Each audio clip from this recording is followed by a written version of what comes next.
Bonjour à tous. Alors, pour les plantes fragiles, celles qui ne supportent pas le gel, mes repères à moi, c'est en mars, on sème à l'intérieur. En avril, on va les endurcir en les sortant, en les rentrant lorsqu'il y a du froid, en les protégeant donc, voire en les repiquant si elles poussent un peu trop vite. Et puis en mai, eh bien, on va pouvoir les planter en extérieur, bien sûr en tenant compte de son climat, c'est-à-dire que si on est au sud ou si on est sur la façade atlantique, ce sera plus tôt que si on est dans des zones de montagne ou dans l'est. Et dans la suite de cette vidéo, on va voir comment planter au potager toutes ces plantes frileuses.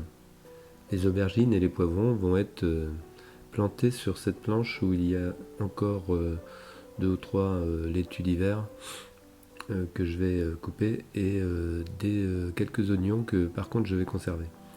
Ça va pas gêner pour le repiquage. Alors on va faire un rang d'aubergines, un rang de poivrons. Et on en fera un troisième, mais plus tard.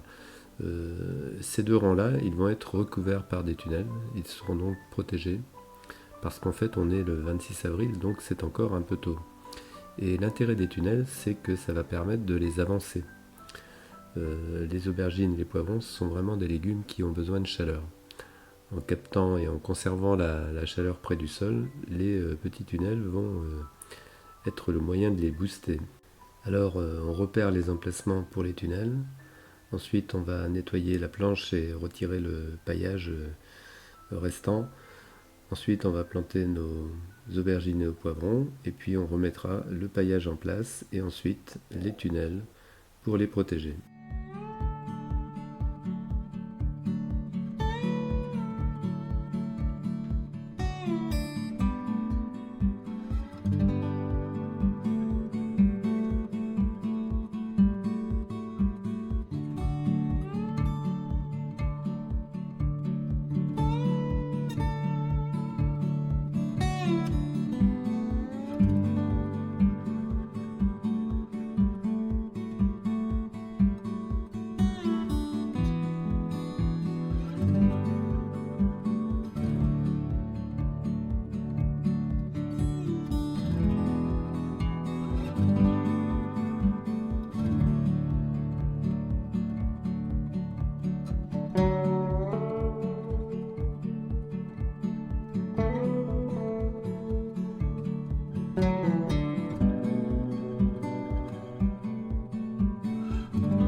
Alors quelques jours après, on fait une inspection minutieuse de tout ce qu'on a transplanté. Donc ici les poivrons ils sont plutôt dans un bel état, on a retiré les tunnels bien évidemment, pour regarder ça de plus près. Alors il y a quand même quelques poivrons, pas les Goldie, mais qui sont vraiment très beaux. Mais les poivrons doux d'Espagne, ils ont été un peu attaqués malgré le phosphate ferrique par certainement les escargots qui passaient par là. Alors c'est un peu le problème des poivrons, les escargots les adorent. Sur les aubergines qu'on va voir maintenant, c'est plutôt les pucerons, parce que là j'en ai pas mal dans le jardin, et donc c'est ce que je suis en train de regarder. Donc les aubergines c'est quand même des plants assez fragiles. Il faut bien regarder si elles ont bien repris. Bon là elles sont en phase de reprise.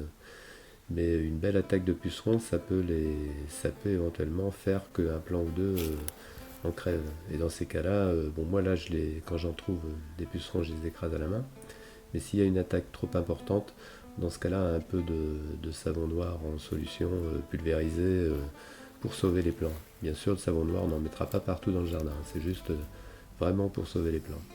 Donc là, j'en vois une ou deux là, que j'écrase avec les doigts. Mais dans l'ensemble, elles sont quand même bien installées. Je pense que maintenant, elles vont pouvoir se développer. Alors évidemment, les tunnels sont importants parce que ça leur donne quand même un petit peu plus de chaleur. Là, je les ai tirés simplement, c'est pour l'inspection. Et je vais les remettre. Alors après, on peut tirer les bouts de tunnel quand il commence à faire chaud. Parce qu'après le repiquage, bien, il ne faut pas non plus qu'elles aient trop de chaleur sur les 2 ou 3 premiers jours. Alors la plantation de tomates, on le voit, pas de souci. Les tomates sont quand même des fragiles par rapport au froid, mais autrement, au repiquage, il n'y a jamais trop de problèmes. Il faut juste leur laisser le temps de s'installer, puisque les tomates, ça ne fait que 2 jours qu'elles ont été plantées. Alors on voit la difficulté dans les petits jardins où on manque de place, hein, où de temps en temps on fait des cultures en chevauchement, où on va interrompre une récolte comme ici dans quelques jours, la récolte de fèves, hein, pour installer le 3e rang de tomates. Donc ça c'est des choix qu'on fait parce qu'on n'a pas de place, parce que évidemment si j'avais un grand potager j'aurais pas de souci. Donc maintenant on passe au concombre. Alors ici aussi j'ai repéré qu'il y avait un petit peu de mousse, donc il y a sans doute quelques pucerons verts qui se sont installés, je vais regarder ça. Autrement, les plants sont vraiment très bien repris. Le concombre, c'est également un légume quand même assez fragile. Donc là, protégé par les tunnels, il n'y a pas trop de soucis. Surtout que les températures qu'on a sont quand même relativement correctes là pour cette fin avril, début mai. Puis on ne prévoit pas non plus de gel, ni non plus de température en dessous de 7 degrés dans les 15 jours qui viennent. Donc je pense qu'on passera tranquillement les seins de glace maintenant. Et puis les protections, je les retirerai un peu plus tard lorsqu'il fera vraiment très chaud. Donc là je suis en train de retirer les quelques pucerons qui sont mis sur la pointe, parce qu'en fait ce sont quand même des plants très fragiles, quoi. On les a bichonnés, et quand ils arrivent comme ça dans le jardin, eh bien voilà, c'est tendre, donc ça fait envie à tout un tas de bestioles, et en particulier les pucerons. Voilà, là j'en ai un beau là. Alors cette vidéo était un petit peu longuette, hein, mais bon, je voulais montrer un peu les repiquages de tous les légumes fragiles là qu'on a semés en mars, qu'on a bichonnés au mois d'avril, on les a repiqués éventuellement. Et maintenant, eh bien, elles sont dans le grand bain, donc on aura beaucoup moins de soins à leur apporter, mais les premiers jours quand même sont des jours importants pour éviter justement que l'installation se passe mal. On termine sur le plant de courgettes qui, comme vous voyez, bon, il manque un peu de place avec les épinards, mais il s'est bien installé, donc il n'y a plus qu'à attendre que ça pousse. N'hésitez pas à mettre un petit pouce si vous avez aimé cette vidéo. Et puis, vous pouvez partager un commentaire. Et si vous souhaitez vous abonner, vous pouvez cliquer sur le logo à droite ou sur le lien d'abonnement qui figure dans le descriptif de la vidéo. Allez, à bientôt!